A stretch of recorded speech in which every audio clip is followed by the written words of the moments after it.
अत्र अन्वयम् एवं लेखितुं शक्नुमः। अत्र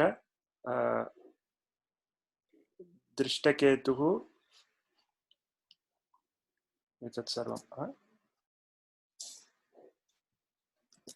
दृष्टकेतुः चेकितानः वीर्यवान् काशीराजः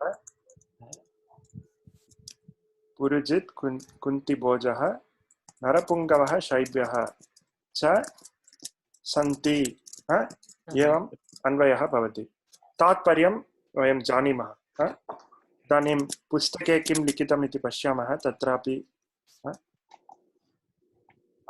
क्रियापदम् अस्ति अध्याकृतं, the verb has been supplied। दृष्टके अस्तु। कीदृशः काशीराजः? वीर्यवान् काशीराजः। कीदृशः शैब्यः? नरपुङ्गवः। अस्तु। श्लोकः अपि तादृशः एव, अतः एतद् वयं न कुर्मः, परन्तु श्रूयते महोदय। ओ न श्रूयते। इदानीं श्रूयते वा? आम्, इदानीं श्रूयते। क्षम्यतां, किमपि अभवत्। अस्तु। अग्रिमः श्लोकः अपि एतादृशः एव, सुलभमेव, अतः वयं पुनः एतद् न कुर्मः, परन्तु यथा एतद् कृतवन्तः तथा एव अग्रिमं श्लोकमपि कुर्मः। अत्र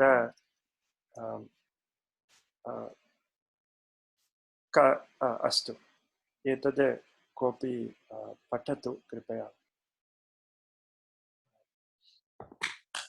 अस्तु, अनुराधा महोदय, भवती एतत् पठितुं शक्नोति वा? युद्धामन्युः let me try again. युद्धामन्युश्च विक्रान्तः उत्तमौजाश्च वीर्यवान् सौभद्रो द्रौपदेयाश्च सर्व एव महारथाः। अस्तु, उत्तमम्। एतस्य पदच्छेदं कर्तुं शक्नोति वा? के कानि पदानि सन्ति इति?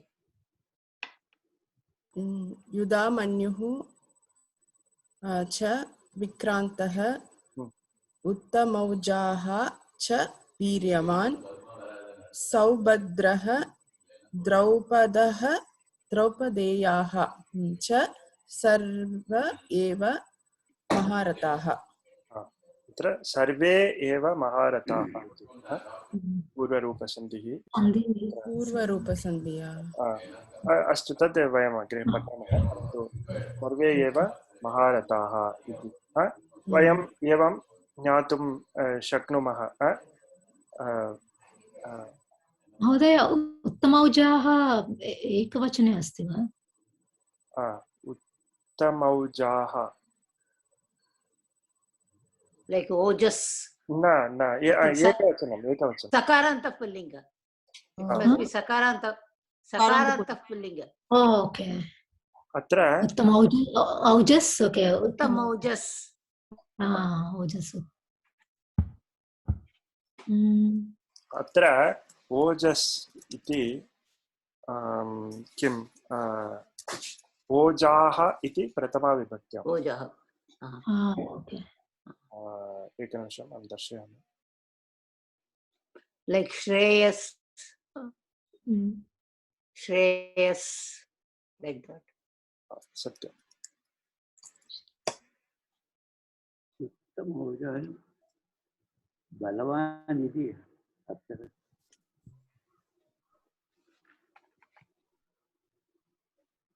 ओजः एव, सम्यक् न दत्तम्।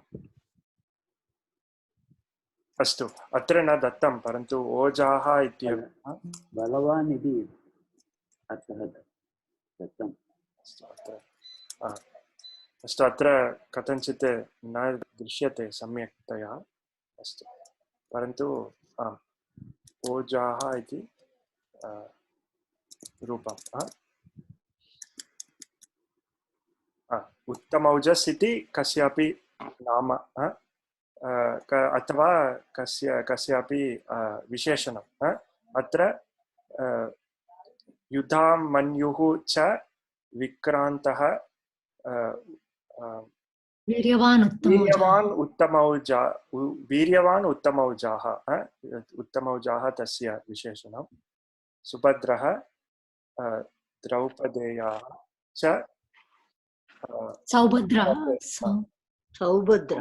सौभद्रः द्रौपदेयाः च सर्वे महारथाः एव एव सन्ति इति एवं पुनः के सन्ति द्रौपदेयाः अस्तु महारथाः अस्तु एवं एतद् तथा श्लोकेन सदृशमस्ति अतः वयम् अग्रिमं श्लोकं पठामः एतस्य श्लोकस्य अन्वयं कुर्मः किञ्चित् भिन्नरीत्या भवति कः पठति एकनिमिषं वेङ्कटरामन् महोदय भवान् पठति वा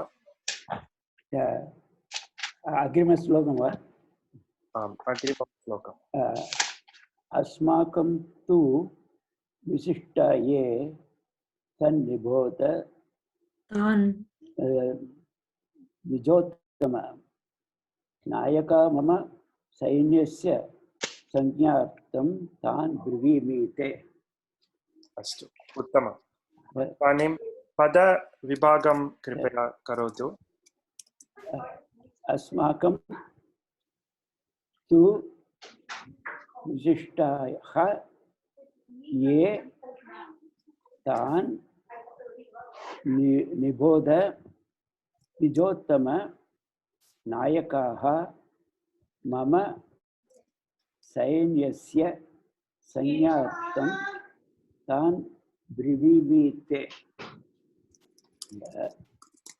उत्तमम् अत्र कः वदति कः एतं श्लोकं वदति दुर्योधनः एव वदति सञ्जयः दुर्योधनः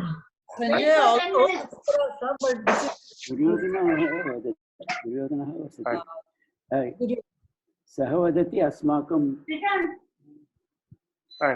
अनिष्टः ध्वनिः आगच्छति कृपया म्यूट् कुर्वन्तु अत्र सत्यं सञ्जयः वदति यत् दुर्योधनः वदति इति अस्तु अस्माकं तु विशिष्टाः ये तान् निबोध एकनिमिषं क्षम्यताम् निजोत्तम नायकाः मम सैन्यस्य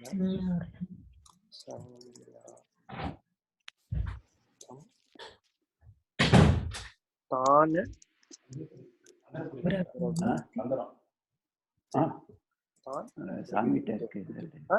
अस्तु वा इदानीं तस्य अस्तु अत्र पुनः पदपरिचयं कुर्मः पदपरिचयः अहं लिखामि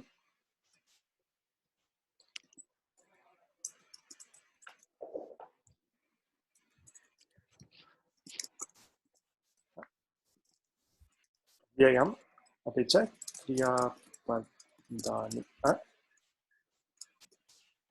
अस्तु इदानीं वेङ्कटरामन् महोदय भवान् कृपया वदतु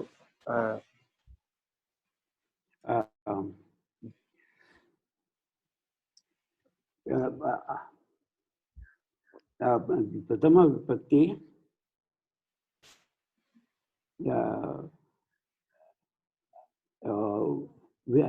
सर्वनाम विशिष्टाः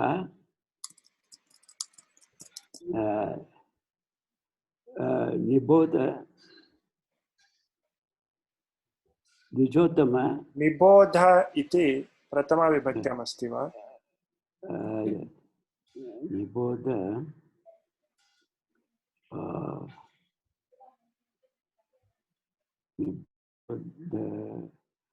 क्रिया न निबोध इति क्रियापदम् अस्तु उत्तमं बोध बोधयति निबोध क्रियापदम् द्विजोत्तम अस्तु द्विजोत्तम ये संबोधना क्रिया द्विजोत्तम इति सम्बोधनं ये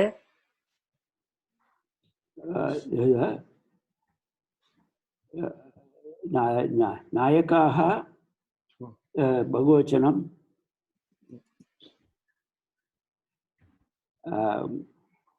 सैन्यस्य षष्ठी विभक्तिः संज्ञार्थं तान् ब्रवीमि इति क्रियापदं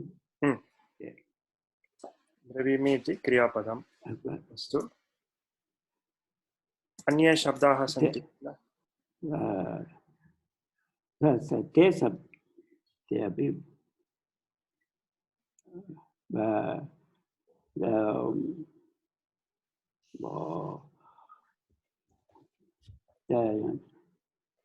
चतुर्थी विभक्ति ते चतुर्थी इति भवान् वदति अस्तु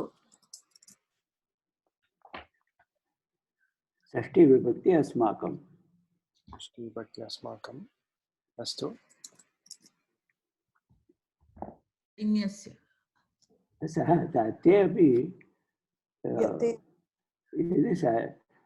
इति षष्ठी विभक्ति इति लिखति अस्तु षष्ठी वा चतुर्थी वा प्रथमा वा इति वयं न जानीमः एव जानीमः अस्तु किमपि इदानीं चतुर्थी इति स्वीकुर्मः अग्रे किम् इति पश्यामः मम सैन्यस्य अस्तु उभौ षष्ठी विभक्ति च अव्ययं संज्ञार्थम् अपि अव्ययं संज्ञार्थम् इति अव्ययम् अस्तु इतोपि तान् द्वितीया विभक्ति तान् इति द्वितीया बहुवचनं प्रथम विभक्ति बहुवचनम् तु अव्ययम् तु अव्ययम् अस्तु ये इति शब्दः अवशिष्यते ये प्रथमा विभक्ति बहुवचनम् अस्तु अस्माकं तु उत्तमं धन्यवादः महोदय ये तान् निबोध द्विजोत्तम तान् द्विवारम् अस्ति तान् द्विवारम् आगच्छति वा अस्तु मम सैन्यस्य संज्ञार्थं तान् ब्रवीमि इति अस्तु इदानीम् अत्र क्रियापदद्वयम् अस्ति कृदन्तम् अत्र किमपि नास्ति अतः तस्मिन् विषये वयं चिन्तां न कुर्मः इदानीं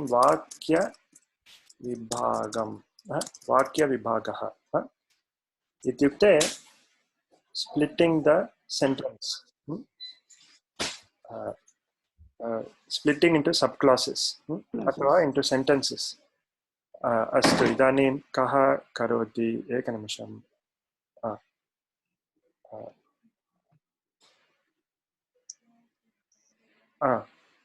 मोहिनी महोदय भवती करोति वा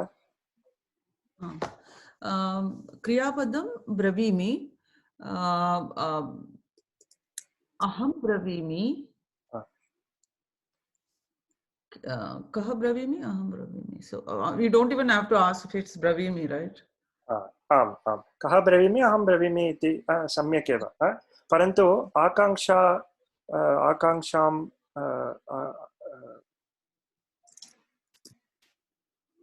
अस्तु आकाङ्क्षायाः पूर्वं वयं इदानीं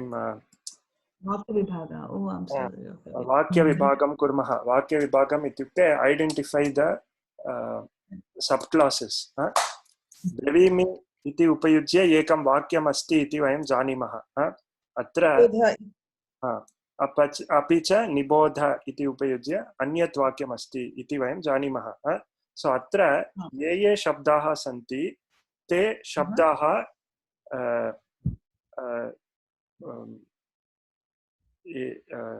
एकस्मिन् पक्षे ब्रवीमि इत्यनेन सम्बद्धाः अथवा निबोध इत्यनेन सम्बद्धाः so we have to try to distinguish which of these words correspond to which of the vakya vibhaga iti astu महोदय अत्र एकनिमिषं श्लोके निबोध इति पदमेव श्लोकस्य पदानां प्रथमम् आगच्छति अनन्तरमेव ब्रवीमि इति आगच्छति ये पदानि यानि पदानि श्लोके दत्तानि तादृशक्रमेण एव करणीयम् इति नियमः नास्ति वा प्रथमवाक्यस्य समये निबोध इत्येव क्रियापदं भवतु इति तादृशः नियमः नास्ति वा तादृशः नियमः अस्तु नियमः कोऽपि नास्ति परन्तु यदि वयं तादृशेन क्रमेण कुर्मः तर्हि maybe there is some continuity between the two sentences अतः तथा एव कुर्मः निबोध इति प्रथमम् आगच्छति अतः तद् प्रथमं कुर्मः आम् सम्यक् परन्तु नियमः कोऽपि नास्ति So we'll do Nibodha first then. Nibodha first. Nibodha tasya akanksha. Nibodha ityasya eva. Nibodha. For your information, right? Nibodha means for you to understand or for you to know. Nibodha. So kaha Nibodha? Kaha Nibodha. So it would be for Drona. Kaha lakarah Nibodha?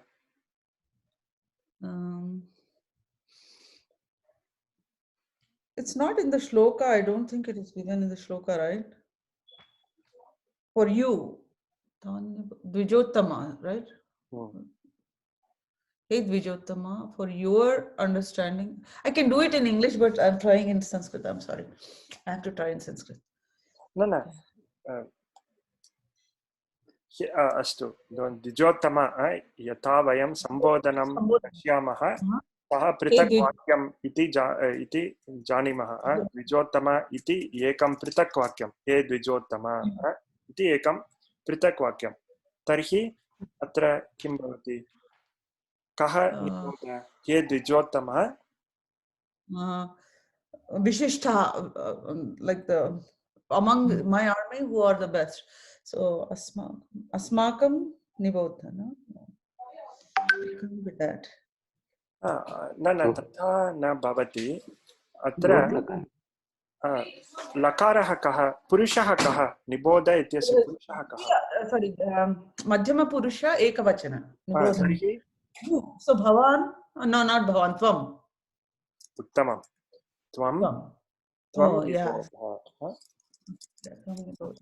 त्वं निबोध त्वम् अत्र अध्याहृतमस्ति अतः brackets मध्ये अहं स्थापयामि परीक्षायां bracket मध्ये आवरणे स्थापनीयम् इति नास्ति भवन्तः लेखितुं शक्नुवन्ति अस्तु त्वं निबोध अस्तु अनन्तरं प्रश्नः कः एकनिमिषं त्वं निबोध इति अनन्तरं प्रश्नः कः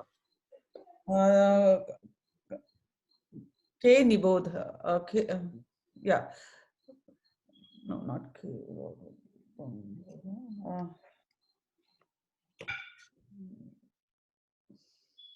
kan nibodha no not kan अस्तु आम् इदानीं प्रथमाविभक्तिः समाप्ता अनन्तरं द्वितीयाविभक्तेः प्रश्नः कः त्वं निबोध त्वं निबोध then kan niboda I think प्रश्नः कः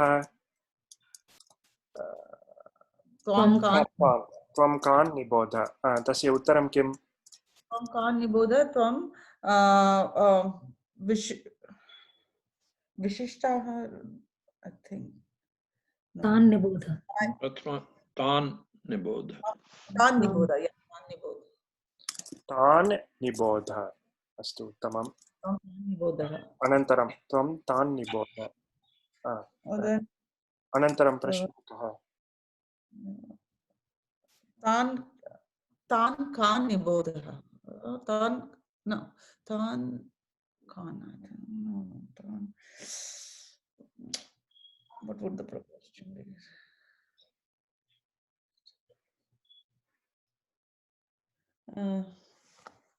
He wants him to look at the special people in our army. That's what he's saying. So, how would I find that? Kidrishan. Kidrishan Nibodha. Kidrishan. There isn't enough. No. परन्तु द्वितीया विभक्त्यां उत्तरं नास्ति. नास्ति. अन्यः कोऽपि द्वितीया विभक्त्यां शब्दः नास्ति. So then Samaptam Karumi, then Bravimi we have to start. अस्तु तर्हि वयम् एतत् समापयामः. त्वं तान् निबोध एवं एतावत् पर्यन्तमेव इति वयम् इदानीं चिन्तयामः. अनन्तरं ब्रवीमि. ब्रवीमि कः ब्रवीमि अहं ब्रवीमि. अहं ब्रवीमि. Then Dvitiya Vibhakti would be Kan Bravimi, Tan Bravimi. पुनः तान् then K Bravimi also we can ask, right? K, no, not K. Nayaka. So that is Prathama, right? Yeah. So K Ni Bravimi. Can we say that? Nayakaha Vishishtaha. नायकान् ब्रवीमि इत्येव वदामः किल. कथं Nayakan is Kam Bravimi asti. Kam Bravimi. So it would be Dvitiya Vibhakti. Nayaka should be in Dvitiya Vibhakti then. Nayaka. परन्तु नायकाः इति प्रथमविभक्त्यामेव. Nayakan. So how would I say that? अस्तु अन्यत् किमपि. We can say Tan Sangyartham Bravimi. उत्तमं. किमर्थं ब्रवीमि अहं तान् ब्रवीमि अहं तान् किमर्थं ब्रवीमि. तान् संज्ञार्थं ब्रवीमि. संज्ञार्थम् इत्यस्य संज्ञार्थं means he's naming everyone. Like he will name. Sanya is noun, right? So he is going to name everyone in the future thing. I am able to understand in English, but I'm not able to say it in Sanskrit. Sorry. For your information, right? Is that what Sanyartham means? For your information? For information. Sanya is noun, so he's going to name them in the next ones. That's for introduction, for identification. Introduction. For labeling, for tagging. For labeling. Astu. And then Kasmi Sainyasya Bravimi. Punah Kidrushah Sainyasya Bravimi. Mama Sainyasya Bravimi. What else? The Nayaka and Vishishtaha is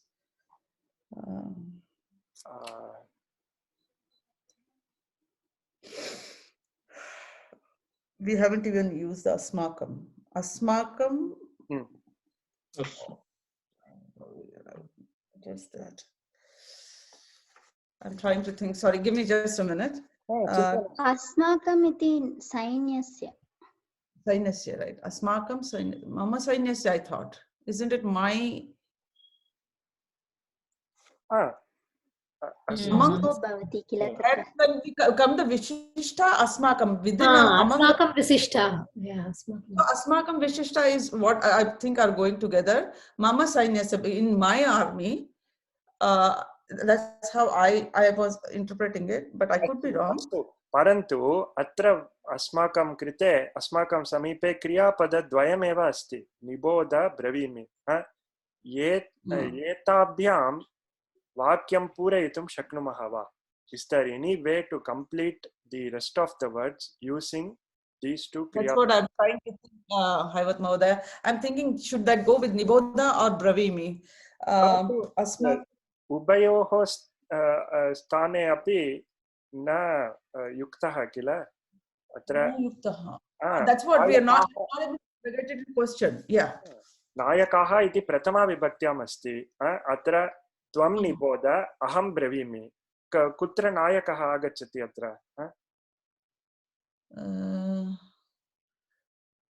अस्तु अतः न अतः अत्र तृतीयम् एकं क्रियापदम् अध्याह्रियते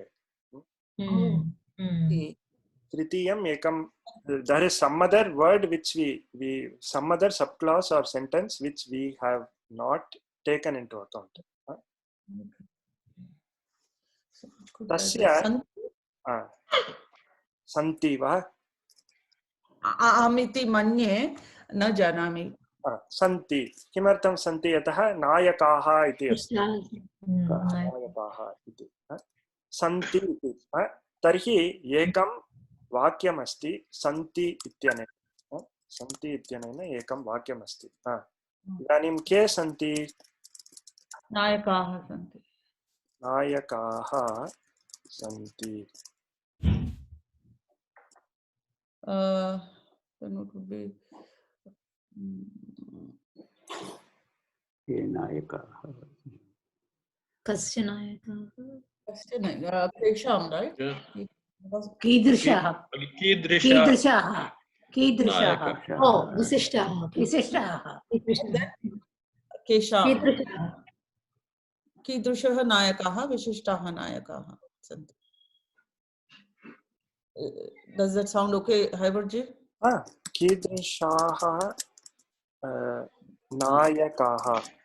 कीदृशाः नायकाः सन्ति विशिष्टाः नायकाः सन्ति विशिष्टाः नायकाः सन्ति अस्तु अनन्तरं केषां विशिष्टाः नायकाः सन्ति अस्माकं विशिष्टाः नायकाः सन्ति अत्र अस्माकम् अपि अस्ति मम सैन्यस्य अपि अस्ति अपि च ये अपि अस्ति ये कुत्र आगच्छति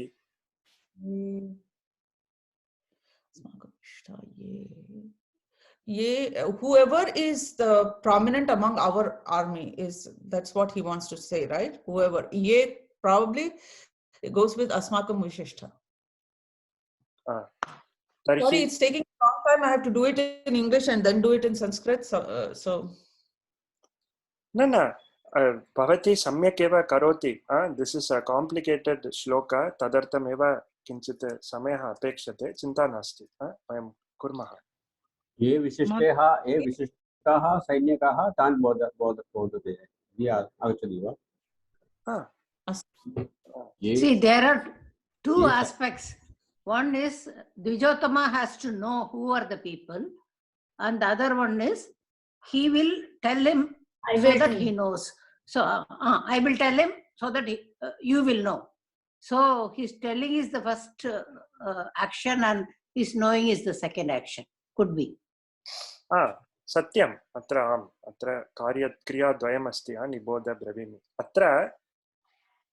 अत्र पश्यन्तु नायकाः इदानीं विशिष्टाः नायकाः इति वयम् एकस्मिन् एव वाक्ये स्वीकृतवन्तः अस्तु तत्र ये इति कुत्र आगच्छति ये विशिष्टाः नायकाः के सन्ति ये सन्ति तर्हि नायकाः सन्ति कथं भवति कीदृश ये नायकाः ये कीदृशाः ये नायकाः ये नायकाः कीदृशाः नायकाः विशिष्टाः नायकाः who are they and how are I mean what type are they first question could be ke santi ye santi ye कीदृशाः I think nayakaha should probably go with mama sainyasya and then the asmakam visishtaha should go together I think maybe they're split between the two verbs tarhi there is one way to resolve this make another sentence with santi. Another santi. इतोपि एकः भागः अस्ति इति चिन्तयामः. के सन्ति ये सन्ति, कीदृशाः ये विशिष्टाः ये सन्ति, विशिष्टाः ये सन्ति.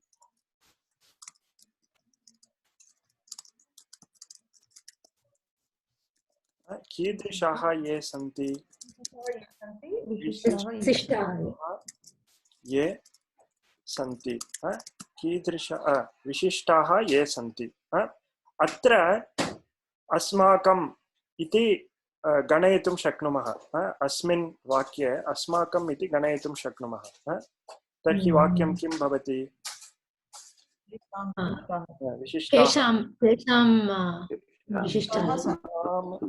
तेषां विशिष्टाः ये सन्ति, अस्माकं विशिष्टाः ये सन्ति. एकं वाक्यं समाप्तम्. इदानीम् अन्यं वाक्यं नायकाः सन्ति. कीदृशाः नायकाः इति न वदामः, यतः विशिष्टाः इति तत्र एव पूर्वस्मिन् वाक्ये एव गच्छति. नायकाः सन्ति. इदानीं कः अवशिष्यते?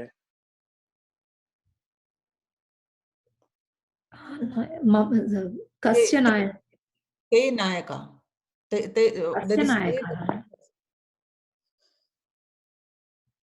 तान् ब्रवीमि ते.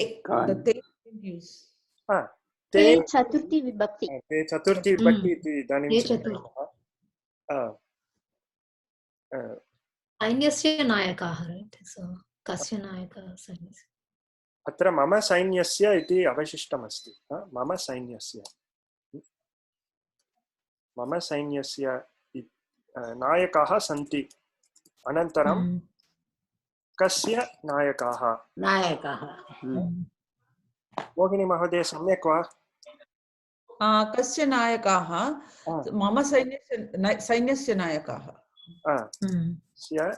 नायकाः. इदानीं पश्यामः, अस्माकं समीपे वाक्यचतुष्टयम् अस्ति. मम सैन्यस्य नायकाः सन्ति. अस्माकं विशिष्टाः ये सन्ति. अहं तान् संज्ञार्थं ब्रवीमि. त्वं तान् निबोध इति. अस्तु, ते इति अवशिष्टं. ते इति तत् कुत्र गच्छति? अस्तु, ब्रवीमि ते. अतः ब्रवीमि इत्यस्मिन् वाक्ये आगच्छति तर्हि कथम् आगच्छति अत्र? ब्रवीमि ते probably to you. ब्रवीमि ते इत्युक्ते तव इति अर्थः. कस्मै ब्रवीमि? तव as well as तस्मै तुभ्यं कस्मै संज्ञार्थं, राइट? क्वेश्चन कस्मै संज्ञार्थं ब्रवीमि? कस्मै अस्तु, कस्मै संज्ञार्थम् अस्तु, कस्मै संज्ञार्थं? तुभ्यं ते. It is, I will tell you, I am telling you. Hey Dvijotama. That is for both. Kasmai brevimi. Te brevimi. Te brevimi. Te brevimi. Or is it te sanyartham? Isn't it like for your? तथापि वक्तुं शक्नुमः. तथापि वक्तुं शक्नुमः. इदानीं वयं ते अस्तु, कस्य संज्ञार्थं? तव संज्ञार्थं. तथापि कस्मै संज्ञार्थं? ते संज्ञार्थं. If we say tava, it should be shashti, right? Tava should be shashti then. That the te should come in shashti vibhakti, not chaturthi. Te is chaturthi as well. Tubyam te. एकनिमिषम्. चतुर्थी एकवचनम् अपि ते, षष्ठी एकवचनम् अपि ते. So the te can either be tava or tubhyam. द्वयमपि सम्यक् एव. अस्माकं किम् अस्माकं चिन्तनम् अनुसृत्य किमपि चित्वा अग्रे गच्छामः. अत्र वयं कस्मै इति चिन्तयामः चेत् ते ब्रवीमि. ते इत्युक्ते तुभ्यम्, आचार्याय इति अर्थः. I tell it to you इति अर्थः कस्य ब्रवीमि कस्य संज्ञार्थं ब्रवीमि इत्युक्ते तव संज्ञार्थं ब्रवीमि इत्युक्ते for your introduction अहं ब्रवीमि तव संज्ञार्थं द्वयमपि सम्यक् एव अस्माकम् अवगमनम् अनुसृत्य वदामः अस्तु इदानीं वाक्यचतुष्टयं वयं निर्मितवन्तः इदानीम् अन्वये वयं तस्य योजनं कुर्मः तेषां योजनं कुर्मः कथं योजयामः द्विजोत्तम एकनिमिषं द्विजोत्तम अस्माकं तु Mama Sainyasya, we can do that first. In my army, we have, like I'm going to introduce to you, that would be second sentence. No. How would we do that? Can combine both the santis.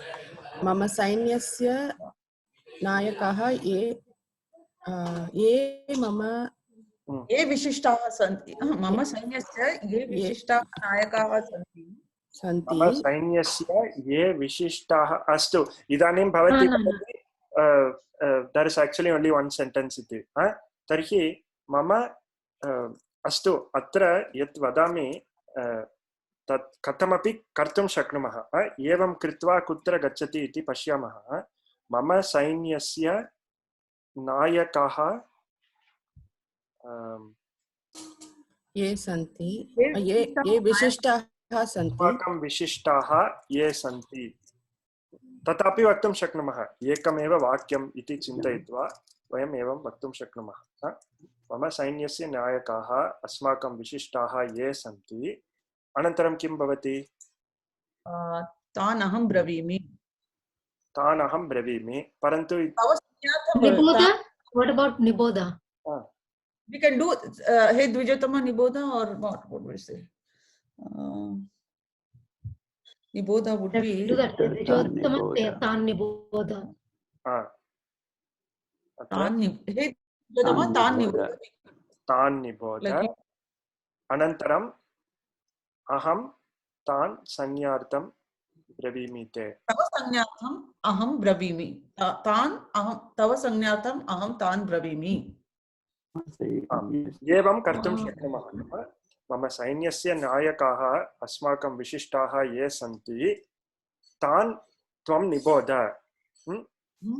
अहं तान् तव संज्ञार्थं ब्रवीमि इति अस्तु वा एवं कर्तुं शक्नुमः but this is a shloka that has many anvayas you can split in many ways अन्यः अस्ति मम सैन्यस्य अत्र ये इति एकवारमेव आगच्छति परन्तु अत्र पुनः ये अस्ति इति अद्याह क्रियते चेत् अत्र ये अस्ति इति चिन्तयामः चेत् एवं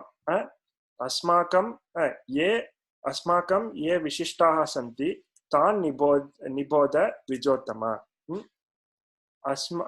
मम सैन्यस्य ये नायकाः सन्ति तान् संज्ञार्थं ब्रवीमि ते संज्ञार्थं ब्रवीमि तथापि चिन्तयितुं शक्नुमः इदानीम् अस्माकं पुस्तके किं दत्तम् इति पश्यामः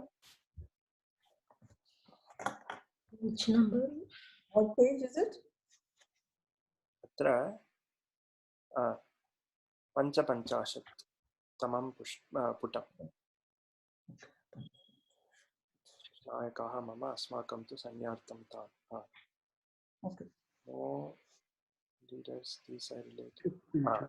अत्र पश्यन्तु एकस्मिन्नेव वाक्ये सः वदति know the distinguished one amongst ourselves the leaders of my army तर्हि एकस्मिन् यथा वयम् अत्र कृतवन्तः एकस्मिन्नेव वाक्ये सः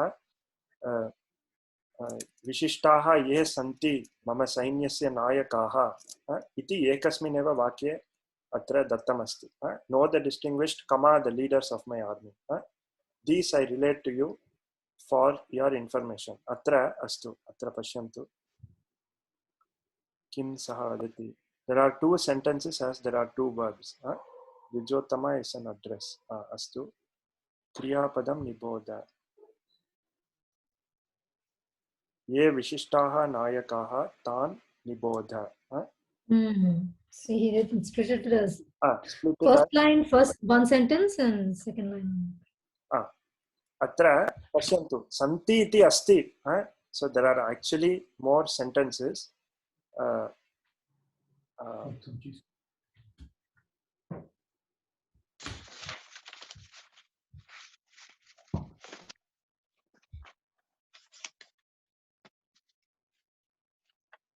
He has done it differently, Mahodaya, here.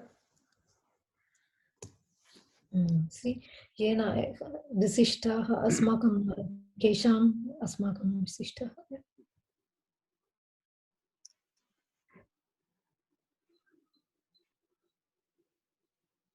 Atra he didn't use te, looks like. He didn't use te. Ante asti. Ante. It's with bravimi. Yeah, kasya sangnartham, te sangnartham. Means kasya over here he is using it as shashti vibhakti then. Yeah. Okay. That's what we did too, right? Yeah, no, we did both, like tubhyam and tava. Like Dvayamapi samyak. Atra kasya iti dattam asti. We did.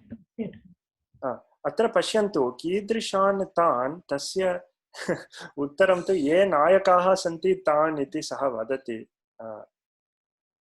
Astu, we can do anvaya in any way, akanksha in any way, as long as the sentence makes sense to us. Parantu atra, this looks to be a bit ad hoc. Yeah. Atra ekam sampurnam vakyam eva agachati. Ye nayakaha santi iti. Parantu punaha atra nayakan iti asti. Nayakan iti nasti. Nayakan asti. Kasya nayakan? Sainyasya nayakan. Astu. I mean, he has done it in a very confusing way. I don't think, I mean, for example, the word nayakan is not there at all in the shloka. Yeah. Parantu evam yatha vayam kritavantah tat samyak eva.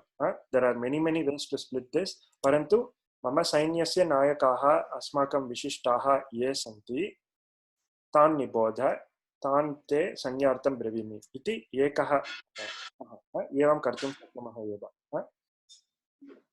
अस्तु महोदय, एकः प्रश्नः. परीक्षायां ईदृश करणीयं वा? प्रश्नं पश्चात् उत्तरमपि वयमेव दद्मः वा? आम् आम्. अस्तु. भवती अत्र पृच्छति किल आकाङ्क्षण पद्धत्यां. So every line like this we have to write. Satyam. Okay.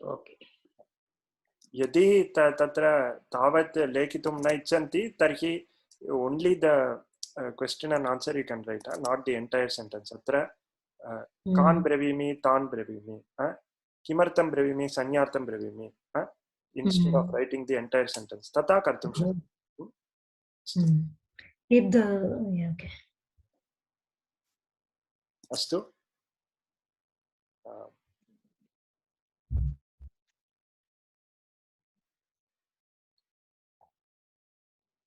अस्तु. एवम्. इदानीं वयं किं कुर्मः? एकं लौकिकन्यायं पठामः. एतस्य नाम अस्तु. कः वा का पठितुम् इच्छति? एकनिमिषम्.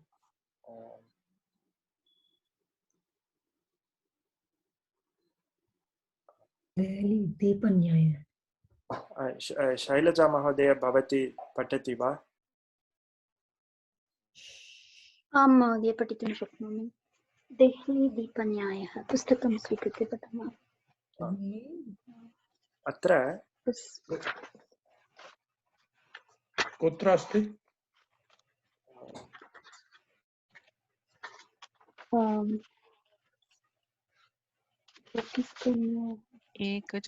तृतीयपाठे वा? 1:40 पुटे अस्ति.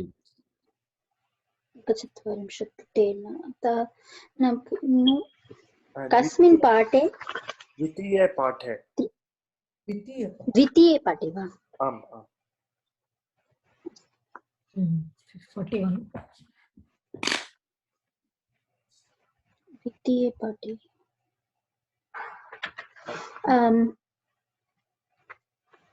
Delhi Deepanyaya. Delhi means threshold. A lamp placed on the threshold sheds light to the inside and outside.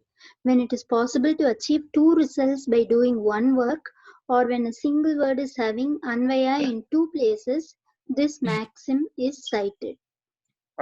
अस्तु उत्तमम्। अत्र एकं वदामि।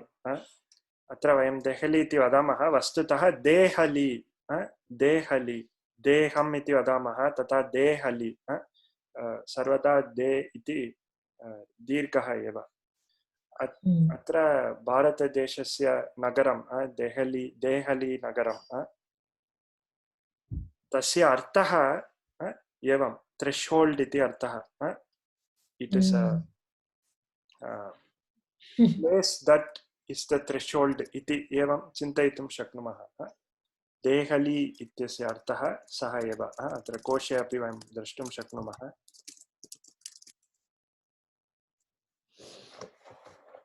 परन्तु एतत् देहली नगरं तु नास्ति, देहली like दहलीज अस्ति।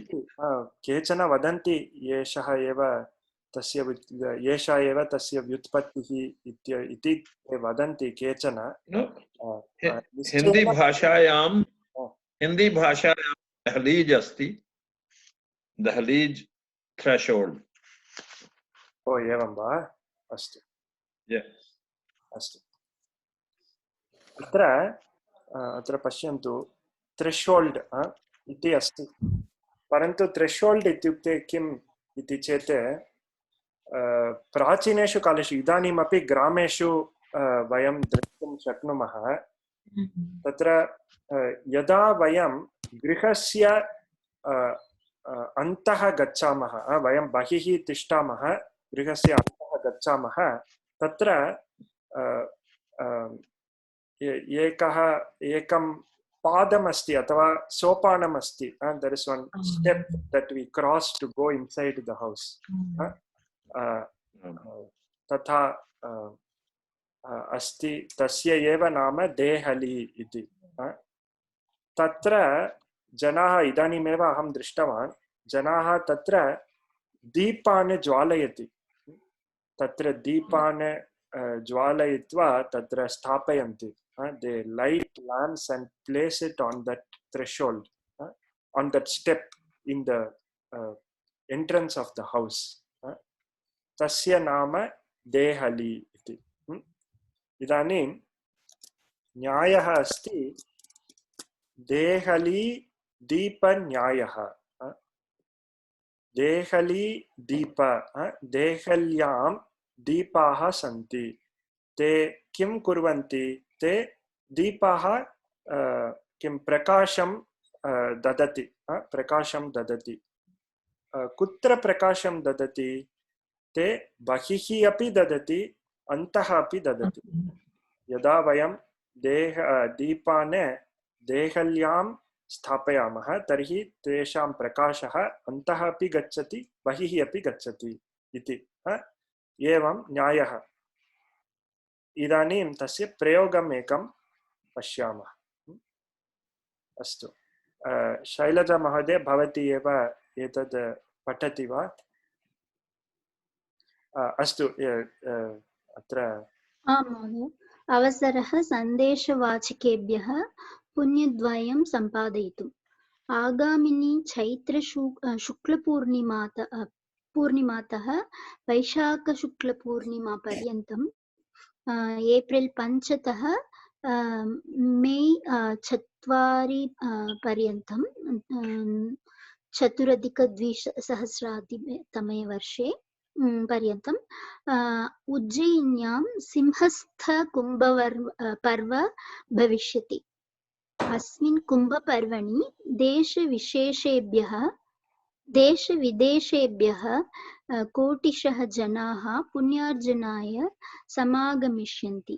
सन्देशवाचकाः संस्कृताभिमानिनः च भवन्तः देहलीदीपन्यायेन पुण्यद्वयम् अर्जितुं शक्नुवन्ति।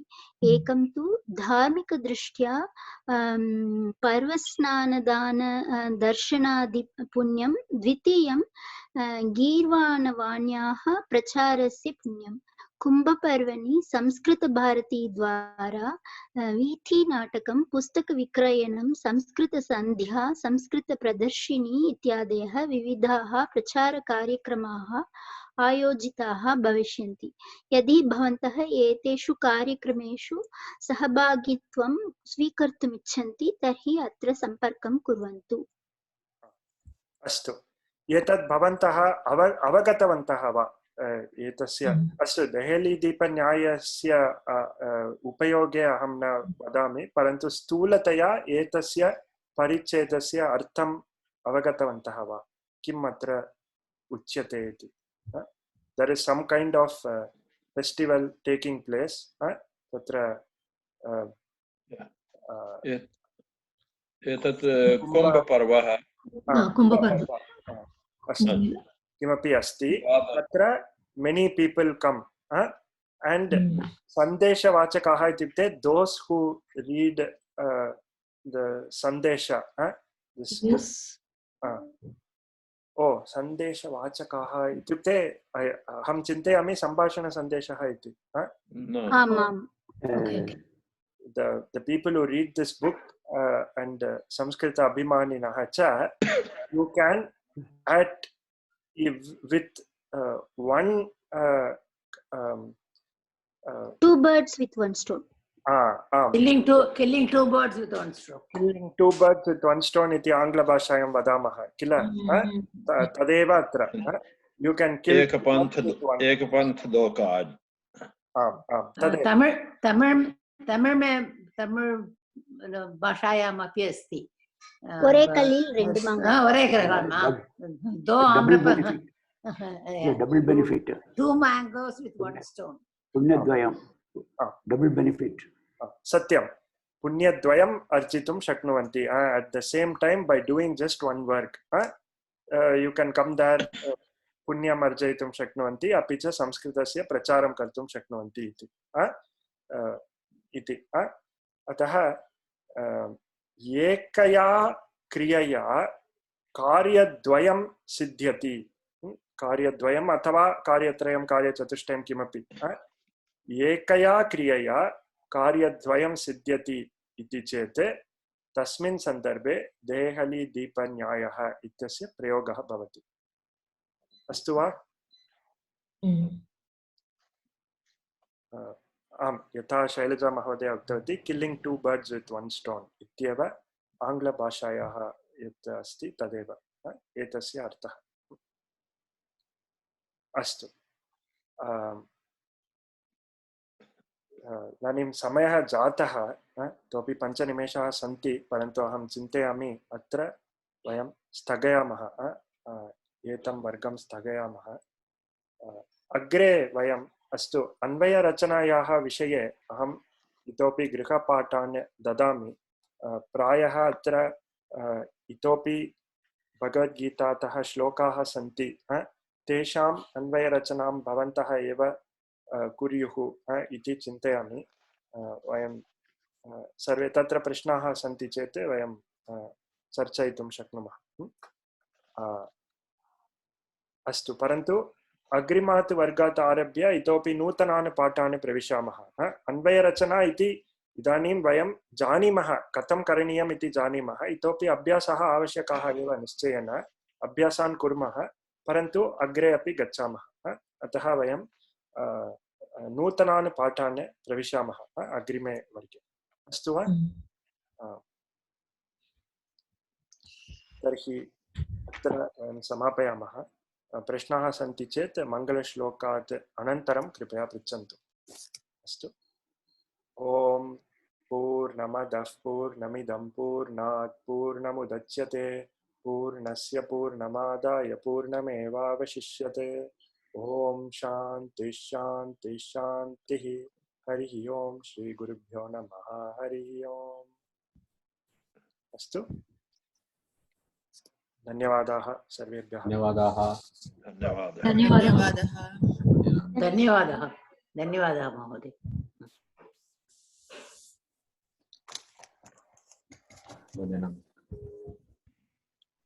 धन्यवादः महोदय.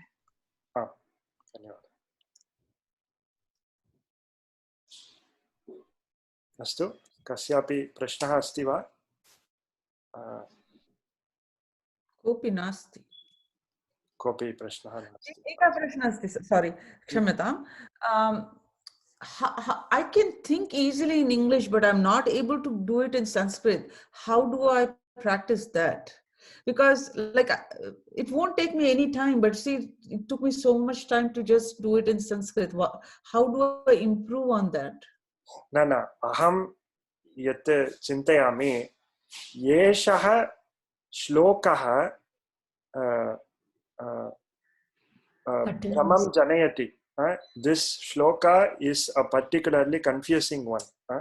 अतः एव अहं एतद् चितवान्. No, what I'm asking is it okay to first translate it in English and then do it in Sanskrit, or just avoid that? No, yadi bhavati. So when we look at the shloka, all of us intuitively understand the meaning in English.